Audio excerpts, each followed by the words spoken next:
नहीं, welcome to the channel feel of physics. आज हम चैप्टर नंबर 15 का आर्टिकल करेंगे, energy stored in an inductor. Inductor एक हेलिकल स्प्रिंग शेप कंडक्टर होता है, कॉइल की तरह और सॉलिनॉइड की तरह। इसमें से अगर करंट पास करवाएं तो इसमें मैग्नेटिक एनर्जी स्टोर हो जाती है। ये करंट जो पास इससे होती है, इसमें मैग्नेटिक एनर्जी जो है वो स्टोर हो जाती है।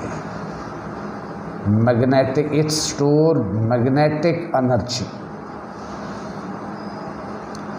डियर स्टूडेंट, आपको याद होगा कि इसी बैटरी के साथ कैपेसिटर लगा दें, उसमें इलेक्ट्रिक एनर्जी स्टोर हो जाती थी। कैपेसिटर में जो इलेक्ट्रिक एनर्जी स्टोर हो जाती थी, तो अब इंडक्टर बैटरी के साथ इंडक्टर लगाया तो इंडक्टर में मैग्नेटिक एनर्जी जो है वो स्टोर होगी। उसका एक्सप्रेशन हमने फाइंड आउट करना है। तो ये इसकी डायग्राम है। इंडक्टर को बैटरी वोल्टेज V से कनेक्ट किया, V वोल्टेज की बैटरी से।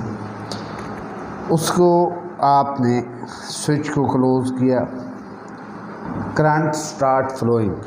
इसमें से करंट फ्लो करना शुरू करेगी।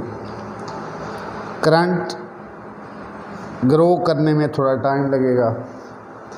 जब तक करंट ग्रो करती है, ठीक है, इसकी मैग्नेटिक फ्लक्स चेंज होती है, इसमें म्यूचुअल इंडक्शन, सेल्फ इंडक्शन का फिनोमेना होता है।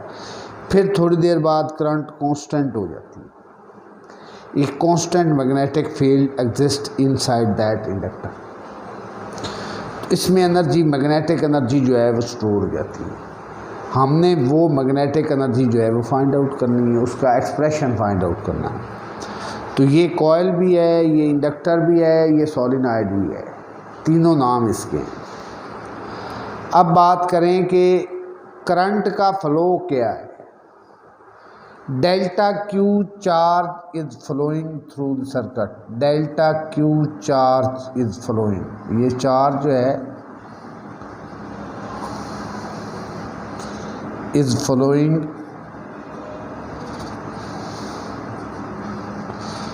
through the circuit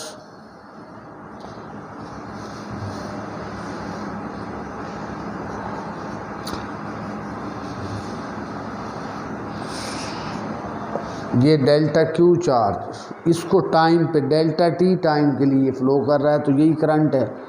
अब डेल्टा क्यू चार्ज को पुश करने के लिए बैटरी को वर्क करना पड़ता है। चार्ज खुद फ्लो नहीं करता, बैटरी उसको पुश करती है। Delta Q amount of charge को बैटरी जो है ये पुश करती है,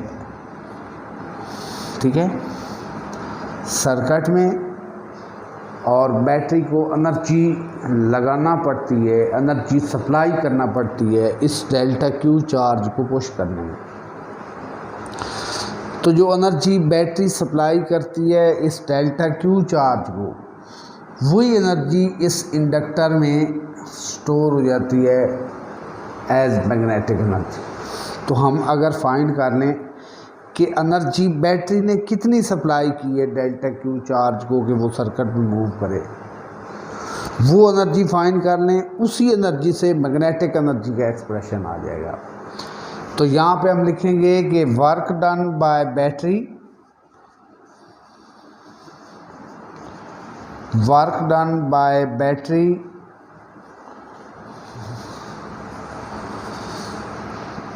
on charge delta q to move across the circuit, to move across the circuit। इस वर्क को हम W से डिनोट करेंगे। W इलेक्ट्रोस्टैटिक में वर्क डन जो होता है Q डेल्टा V होता है। सॉरी, डेल्टा Q यहाँ पे हमने लिया हुआ है, delta Q into voltage of the battery होता है। इलेक्ट्रोस्टैटिक में ये वर्क डन होता है। अब यहाँ पे एक फिनोमेना ये हो रहा है सेल्फ इंडक्शन का, कि जब आप स्विच को क्लोज करते हैं, करंट ग्रो करता है, करंट चेंज होता है, ग्रो करता है, बढ़ रहा है करंट जब बढ़ रहा होता है तो चेंजिंग करंट से इसके अंदर सेल्फ इंड्यूस्ड ईएमएफ आ जाती है। करंट जब ग्रो करता है, स्विच को ऑन करने से एकदम करंट आई नहीं हो जाता, ज़ीरो से आई होता है। स्टार्ट में करंट ज़ीरो है, फिर आई हुआ, कुछ देर तो लगी है ग्रो करने में। जब करंट ग्रो करता है, करंट चेंज हो रहा होता है, तो इस इंडक्टर में सेल्फ इंड्यूस्ड ईएमएफ पैदा हो जाती है और वो सेल्फ इंड्यूस्ड ईएमएफ इस बैटरी की ईएमएफ की अपोजिट होती है। फॉर एग्जांपल इसको हम यहाँ पे इमेजिनरी शो करें, ये बैटरी का नेगेटिव इसका और ये इसका पॉजिटिव, ये ऐसी सेल्फ इंड्यूस्ड ईएमएफ होगी कि बैटरी की पोलैरिटीज़ और इसकी पोलैरिटीज़ की अपोजिट होगी, ठीक है ना। तो जब स्विच को क्लोज किया जाता है, करंट ज़ीरो से आई तक ग्रो करता है, तो इस दौरान सेल्फ इंड्यूस्ड ईएमएफ पैदा हो जाती है और सेल्फ इंड्यूस्ड ईएमएफ की जो वैल्यू है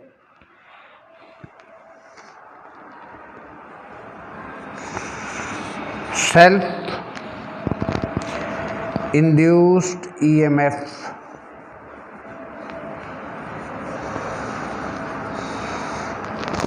इसकी वैल्यू होती है, ये पिछले आर्टिकल में है, delta L delta I change in current over delta T.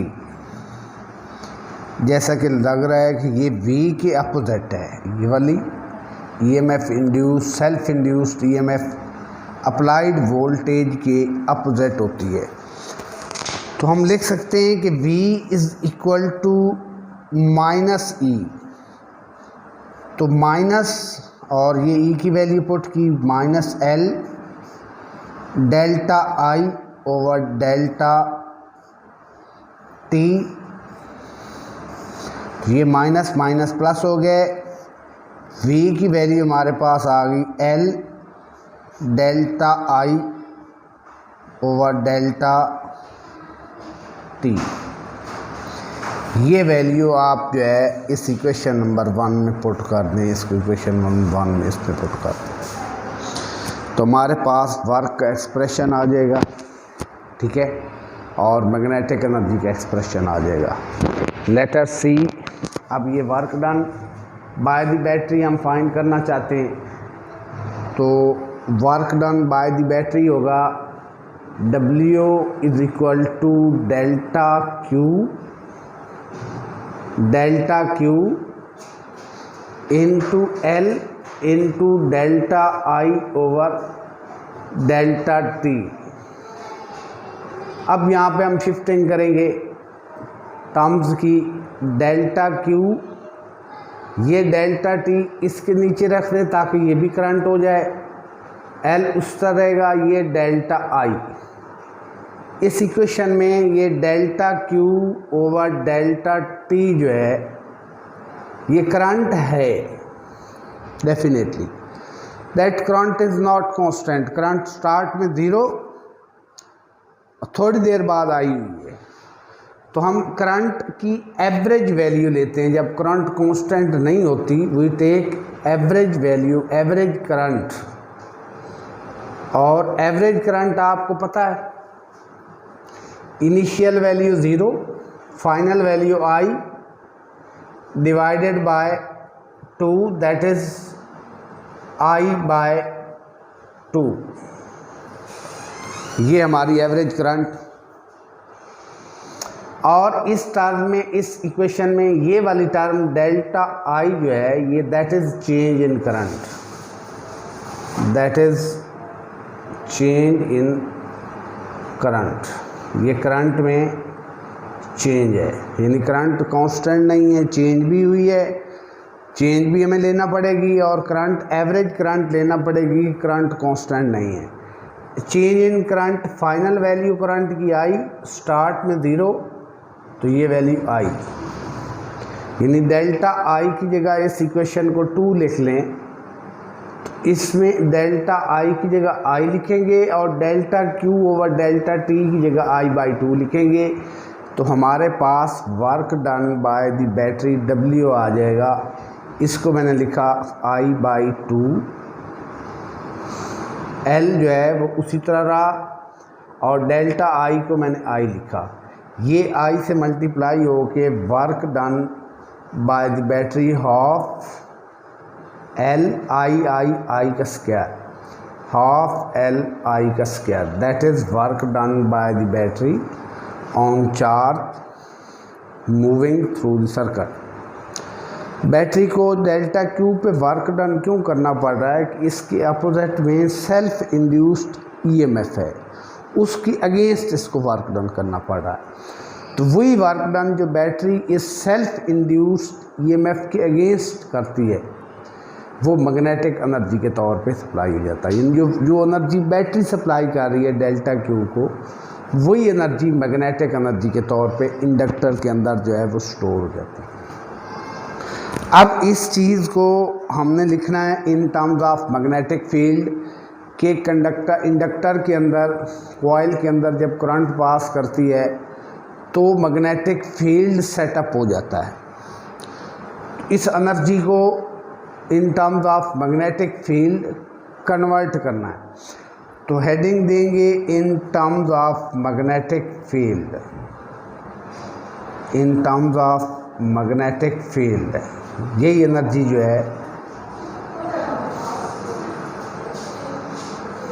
Magnetic field. अब इस एनर्जी को आप बेशक UM लिख लें। Magnetic energy is equal to half LI square. अब यहाँ पे हम लेट करते हैं कि ये जो कॉइल है इसके नंबर ऑफ टर्न होते हैं, टोटल नंबर ऑफ टर्न जो है N कैपिटल L है, टोटल नंबर ऑफ टर्न हैं,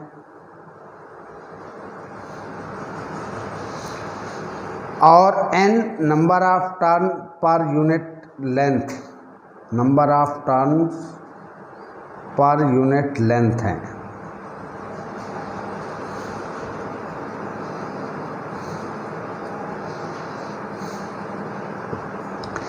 N is equal to capital N over L, total number of turn per unit length. यहाँ से आप देख सकते हैं कि N number of turn into N L है। L हम लेट कर लेते हैं कि इस इंडक्टर की जो वो लेंथ है वो L है और एरिया ऑफ क्रॉस सेक्शन जो है वो A है। यहाँ तक बच्चों नोट कर लें, बाकी जो है वो यहाँ पे ये स्क्रीनशॉट ले लें, बाकी इसको यहाँ पे सॉल्व करते हैं। ये चीज़ ज़हन में आपके रहनी चाहिए। अब आपको पता है कि ये इंडक्टर सोलिनॉइड भी है, कॉइल भी है। इंडक्टर जो है it behaves like solenoid, inductor behaves like a solenoid, और सोलिनॉइड का सबको पता है कि उसका मैग्नेटिक फील्ड हम फाइंड कर चुके हैं, mu naught NI।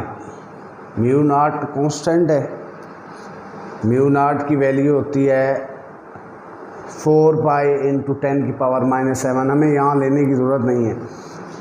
N number of turn per unit length, I उसकी करंट है। यहाँ से I की वैल्यू फाइंड कर लें। I is equal to B over mu naught N। I की वैल्यू हमारे पास होगी। यहाँ पर मैं लिख देता हूँ कि जो मैग्नेटिक एनर्जी है UM हाफ LI का स्क्वायर। हमने I की जगह पे B लेके आना है और L की जगह पे भी B लेके आना है कि हम मैग्नेटिक एनर्जी फाइंड कर रहे हैं और magnetic energy in the form of magnetic field होनी चाहिए। I की वैल्यू यहाँ से आ गई, इसका स्क्वायर। अब L की वैल्यू जो है वो फाइंड करते हैं। ये एक इंडक्टर है, इंडक्टर से जब करंट I पास कर रही होती है तो उसकी जो फ्लक्स होती है, total flux, that is equal to N phi. ये होती है total flux, total number of total magnetic flux, total number of magnetic field line passing through inductor phi एक टर्न सी, total number of turn n phi is equal to L I, L coefficient of self induction, L constant है, coefficient of self induction है inductor का, ये capacitor का जिस तरह C होता है कैपेसिटेंस, इसका इंडक्टेंस होता है, इंडक्टेंस या coefficient of self inductance.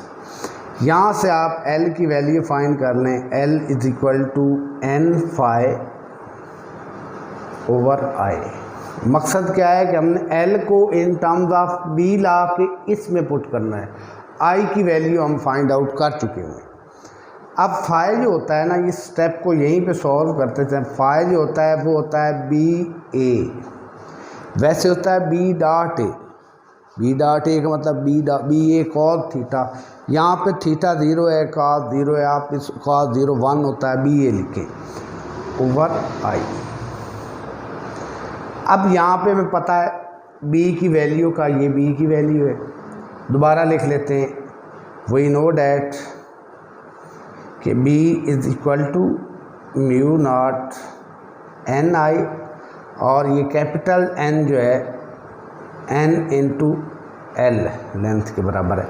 B और N की वैल्यू पुट कर दें तो हमारे पास ये आ जाता है, N की वैल्यू मैंने पुट की एन एल, B की वैल्यू मैंने पुट की म्यू नॉट एन आई, ये N की वैल्यू क्या पुट की एन एल, ये वैल्यू पुट की mu naught N I, B की ए को ऐसे रहने दिया डिवाइडेड बाय आई। अब ये आई ऊपर नीचे ये cancel out, finally we get L, ये एन और ये N square mu naught into A. ये आप एल की वैल्यू है self inductance, coefficient of self inductance या सेल्फ इंडक्टर की ये वैल्यू है। ये L की वैल्यू, ये आपके पास इक्वेशन A इसको कह लें, इसको आप इक्वेशन जो है वो B कह लें। I की वैल्यू यहाँ से A से, L की वैल्यू आप इक्वेशन B से पुट करें, इसके अंदर इसको सॉल्व करें मज़ीद तो हमारे पास मैग्नेटिक एनर्जी आ जाती है half L N square mu naught into A, और आई का स्क्वायर है, आई की वैल्यू है B over mu naught into N और इसका होल स्क्वायर है। इसको मज़ीद सॉल्व करेंगे, U M comes out to be half N square mu naught A, ये आ जाएगा बी का स्क्वायर ओवर म्यू नॉट का स्क्वायर और n का स्क्वायर। अब आप देखें ऊपर भी n का स्क्वायर है, ये भी n का स्क्वायर है, ये कैंसल आउट हो जाएंगे। ये नीचे म्यू स्क्वायर है, एक म्यू है तो एक म्यू इससे कैंसल आउट हो जाएगा, तो हमारे पास जो मैग्नेटिक एनर्जी यू एम आएगी हाफ रहेगा। ठीक है, हाँ एक चीज़ मैं मिस कर गया हूँ कि यहाँ पे ये लेंथ L भी है, एन स्क्वायर इंटू L भी है, यहाँ पे भी एन स्क्वायर इंटू L, यहाँ पे भी एन स्क्वायर इंटू L, ये कट गया, L भी है। ऊपर जो हमारे पास बचता है ये म्यू नॉट कट गया, A L B square over mu naught. अब जो ए एल है ना, that is volume of the interior of solenoid, volume है, ये वी है, कैपिटल वी है, ये वॉल्यूम है। अगर ये सोलिनॉइड सर्कुलर है डेफिनेटली इसका area of cross section A है, लेंथ एल है, तो ये इसका वॉल्यूम है। तो ये वॉल्यूम है, इसको इधर ले आए, U M over A L का मतलब A L volume is equal to half 2 नीचे म्यू नॉट है into B square something over volume. Magnetic energy over volume ये बन जाता है magnetic energy density. Magnetic energy density, magnetic energy density is equal to 1/2 mu naught into B square ऊपर हो। That is our final expression. 2 constant mu naught constant, तो हम लिख सकते हैं कि ये जो एनर्जी डेंसिटी है यानी मैग्नेटिक एनर्जी डेंसिटी जो है magnetic energy density directly proportional होती है बी स्क्वायर के। इस तरह हमने चैप्टर 12 में फाइंड किया था कि जब इस बैटरी को आप बैटरी कैपेसिटर से कनेक्ट होती है तो electric energy density directly proportional होती ई स्क्वायर की। और यहाँ पे जब हमने बैटरी के साथ इंडक्टर को कनेक्ट किया और हमने ये रिलेशन सारा सॉल्व किया तो हमने फाइंड किया कि magnetic energy density directly proportional होती है बी स्क्वायर की। ठीक है, तो यहाँ तक ये रिलेशन, ये लास्ट स्टेप है जो हमने सॉल्व आउट किया है। Thank you very much.